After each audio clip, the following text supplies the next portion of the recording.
दोस्तों आज हम बात करेंगे second hand device second hand gadgets को खरीदने के लिए कौन कौन सी चीज़ों का ख्याल आपको रखना चाहिए। यानी कि जब भी आप second hand mobile, computer, laptop, power bank या और भी कोई इक्विपमेंट परचेस कर रहे हो, उस टाइम पे आपको कौन कौन सी चीज़ों का ख्याल रखना चाहिए, कौन कौन सी चीज़ों के बारे में आपको पता होना चाहिए।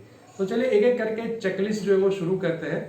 बेसिकली आज के इस वीडियो में मैं आपको जनरल टिप्स देने वाला हूं जो हर एक गैजेट के लिए एप्लीकेबल होगी। आने वाले हमारे इस वीडियो सीरीज में मैं आपको डिटेल में हर एक डिवाइस के बारे में बताऊंगा। यानी कि आप जब लैपटॉप खरीद रहे हो, सेकंड हैंड लैपटॉप जब आप खरीद रहे हो, तब आपको कौन कौन सी चीजें चेक करनी चाहिए according to current scenario, current आपका जो यूजेज है उस बारे में। तो चलिए बिना किसी देरी के आज की ये टिप्स है उसे शुरू करते हैं। सबसे पहली चीज जो आपको सेकंड हैंड डिवाइस खरीदने से पहले ध्यान में रखनी चाहिए वो है वारंटी। यानी कि आप जो सेकंड हैंड चीज खरीद रहे हो उसकी वारंटी कितनी बाकी बची है, ये चीज बहुत इंपॉर्टेंट है। इसके ऊपर ही बेसिकली ये जो सेकंड हैंड डिवाइस आप खरीदोगे उसकी प्राइसिंग क्या होगी ये डिपेंडेंट होगा। अगर वारंटी एक्सपायर हो चुकी है तो चीज आपको बहुत सस्ते में मिलेगी, और अगर वारंटी में है, अगर कोई प्रोडक्ट है उसकी आधी वारंटी या आधे से ज्यादा वारंटी बाकी है, तो हो सकता है उसकी प्राइस जो उसका नया डिवाइस होगा उससे थोड़ी कम हो। यानी कि आपको सेकंड हैंड में भी 50-60% प्राइस तो उस डिवाइस का आपको देना पड़ जाए, ये पॉसिबिलिटी है। तो ये चीज का आपको ख्याल रखना है। जब भी आप सेकंड हैंड गैजेट खरीदो तब उसकी वारंटी चेक करो। अकॉर्डिंग टू वारंटी आप प्राइस में नेगोशिएट कर सकते हो, इसमें कोई गलत बात नहीं है। दूसरी बात जो आपको ख्याल रखनी है वो है आप जो भी इक्विपमेंट खरीदो, जो भी इलेक्ट्रॉनिक डिवाइस आप खरीदो, उसके ऊपर कोई फिजिकल डैमेज तो नहीं है। क्योंकि अगर फिजिकल डैमेज है तो पॉसिबिलिटी आगे जाके आपको उसको रिपेयरिंग करना पड़े। यानी कि आप सेकंड में कोई चीज खरीदो, उसकी मेंटेनेंस इतनी बढ़ जाए जो आपको नए से भी महंगी पड़े, तो ऐसी गलती बिल्कुल भी नहीं करनी है। आपको हमेशा कोई भी इक्विपमेंट आप खरीदो, चाहे वो मोबाइल हो, लैपटॉप हो, कंप्यूटर हो, कोई भी इलेक्ट्रॉनिक गैजेट्स आप खरीदो, उसका फिजिकल डैमेज नहीं होना चाहिए। अगर फिजिकल डैमेज है तो प्राइस और कम कर सकते हो और सस्ते में उसे खरीद सकते हो, लेकिन मैं आपको रेकमेंड नहीं कर सकता।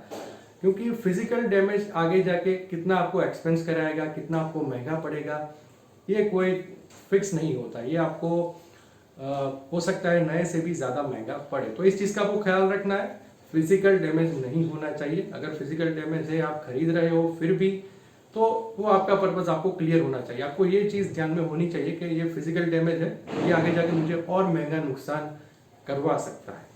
तीसरी बात जो आपको ख्याल रखनी है, जब भी आप कोई गैजेट खरीदो तब क्या उस गैजेट का पास्ट में रिपेयरिंग मेंटेनेंस एक्टिविटी हो चुकी है। अगर हो चुकी है तो पॉसिबिलिटी है कि आगे भी आपको उसी तरह की रिपेयरिंग की, मेंटेनेंस की प्राइस पे करनी पड़े। यानी कि इसके अगले पॉइंट में मैंने आपको बताया था कि डैमेज, वो डैमेज अब रिपेयर हो चुका है लेकिन आपको पता नहीं है। तो जब भी आप सेकंड हैंड डिवाइस खरीदो, सेकंड हैंड गैजेट खरीदो, तब मेक श्योर कर लो कि उसमें कोई रिपेयरिंग एक्टिविटी हो चुकी है या नहीं। अब ये आप कैसे करोगे इसके ऊपर भी अलग एक सेपरेट वीडियो आएगा, डोंट वरी।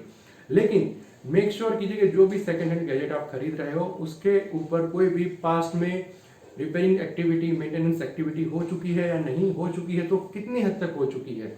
क्या कोई मेजर मेंटेनेंस एक्टिविटी हुई है जो आगे जाके आपका बड़ा नुकसान करवा सके, या माइनर कुछ रिपेयरिंग या मेंटेनेंस एक्टिविटी हुई है जो कि इग्नोर की जा सकती है। चौथी बात यहाँ पे आपको ख्याल रखनी है, जो कि पिछले सारे पॉइंट्स को आप मेक श्योर कर सकते हो अगर आपने इस चीज का ख्याल रखा। आपके पास जो भी सेकंड हैंड गैजेट आप खरीद रहे हो उसका इनवॉइस होना चाहिए। आप जिससे भी खरीद रहे हो मेक श्योर करिए कि वो आपको इनवॉइस प्रोवाइड करे, जिससे आपको पता चले कि एग्जैक्टली वारंटी कितनी पेंडिंग है, एग्जैक्टली सीरियल नंबर वगैरह क्या है डिवाइस का, आपको पूरी डिटेल मिलेगी। एक तरह से कह सकते हो कि सेकंड हैंड डिवाइसेस में कभी कभी ये भी हो सकता है कि आपको डुप्लीकेट डिवाइस भी बेचे जाए किसी दूसरे ब्रांड के नाम से, जो कि आपको बाद में पता चले जब उसका मेंटेनेंस एक्टिविटी या कुछ उसमें पार्ट्स में प्रॉब्लम आए तब। लेकिन अगर आपके पास में इनवॉइस है, इनवॉइस के सीरियल नंबर्स और जो आप डिवाइस खरीद रहे हो उसके सीरियल नंबर्स अगर टैली हो रहे हैं आमने सामने, तो ये काफी सिक्योर ट्रांजैक्शन होगा आपके लिए सेकंड हैंड गैजेट बाय करते टाइम। तो इस चीज का ख्याल रखिए,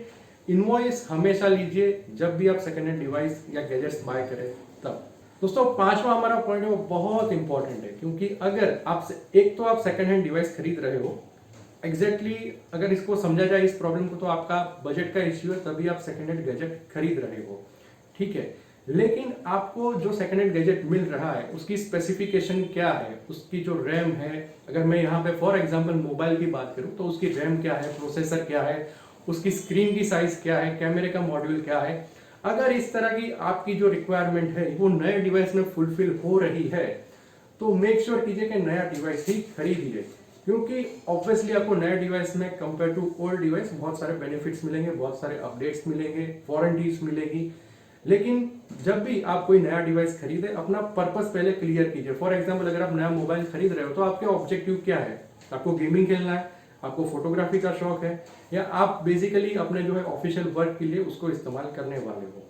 इन सभी चीजों का आपको ख्याल रखना है। अगर तीनों है और तो तीनों को अगर तीनों आपकी रिक्वायरमेंट है तो तीनों को आप ओल्ड डिवाइस और न्यू डिवाइस में कंपेयर कीजिए, प्राइसिंग का कंपैरिजन कीजिए। और अगर माइनर गैपिंग आ रहा है यानी कि 500,000 का ही फर्क आ रहा है नए डिवाइस में और पुराने डिवाइस में, सो ऑब्वियसली आपको नया डिवाइस ही बाय करना चाहिए।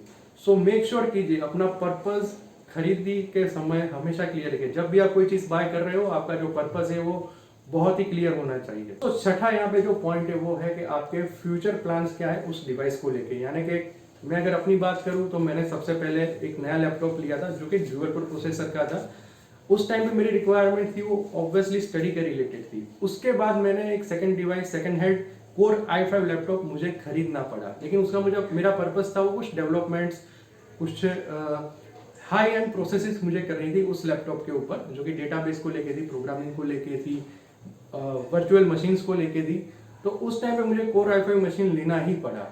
लेकिन मैंने जो नया लैपटॉप लिया था उसको मैंने 5 से 6 साल यूज किया, उसको मैंने अच्छे खासे प्राइस में बेचा, उसमें से कुछ मुझे अर्निंग हुई, उसमें से मतलब मुझे रिटर्न मिला, उसको मैंने नए सेकंड हैंड लैपटॉप में इन्वेस्ट किया और कुछ रुपए ऐड करके लिया। तो ये सारी चीजें मैं आपको इसलिए समझा रहा हूँ कि जब भी आप कोई सेकंड हैंड डिवाइस खरीद रहे हो तो वो क्यों खरीद रहे हो, क्या आपको ऐसा है कि उसको आपको लॉन्ग लास्टिंग यूज करना है, क्योंकि जो सेकंड हैंड डिवाइस होगा वो कभी भी आपको लॉन्ग लास्टिंग यूज में नहीं आएगा। हालांकि कुछ केसेस में आ भी सकते हैं। It's all depend on your use, depend on जो ओरिजिनल ओनर है उन्होंने उसका कैसे यूज किया है, ब्रांड की क्वालिटी क्या है, ये सारी चीजें मैटर करती है। तो उस सेकंड हैंड डिवाइस को आप खरीद रहे हो तो आप उस डिवाइस का कितने साल तक यूज करोगे, ये चीज आपके माइंड में क्लियर होनी चाहिए, जिससे कि आपको एग्जैक्टली आइडिया आएगा कि आपको नया डिवाइस लेना है या सेकंड हैंड डिवाइस लेना है। तो ये कुछ बातें थी जिसको आपको अपने माइंड में उतार लेना है जब भी आप second hand gadget, specially gadgets की यहाँ पे बात हो रही है, गैजेट्स को आप बाय करो उससे पहले आपको ये सारी चीजें अपने माइंड में उतार लेनी है। आगे जाके हम एक एक डिवाइस को डिटेल में समझेंगे कि मोबाइल अगर सेकंड हैंड बाय करना है तो किन चीज़ों का ख्याल रखना है, लैपटॉप्स का, पावर बैंक का, बहुत सारे गैजेट्स है उसके बारे में डिटेल में बातचीत होगी। दोस्तों यहाँ तक अगर वीडियो देखा है और अगर वीडियो आपको पसंद है तो वीडियो को लाइक कीजिए, चैनल को सब्सक्राइब कीजिए, क्योंकि इस चैनल पे ऐसे ही टेक्नोलॉजी के वीडियोस आते रहेंगे। ये जो हमारी सीरीज है इसको मैं आगे बढ़ाने वाला हूँ, इसके जो टॉपिक्स होंगे उसमें आपको ये भी बताया जाए कि आप कहाँ से सस्ते से सस्ती सेकेंड हैंड डिवाइसेस खरीद सकते हैं। बहुत डिटेल में ये सीरीज जाने वाली है तो उसको मिस मत कीजिए, चैनल को सब्सक्राइब कीजिए, दोस्तों के साथ शेयर कीजिए वीडियो को। मैं मिलता हूँ आपको अगले वीडियो में, तब तक के लिए take care, have fun and have a good day.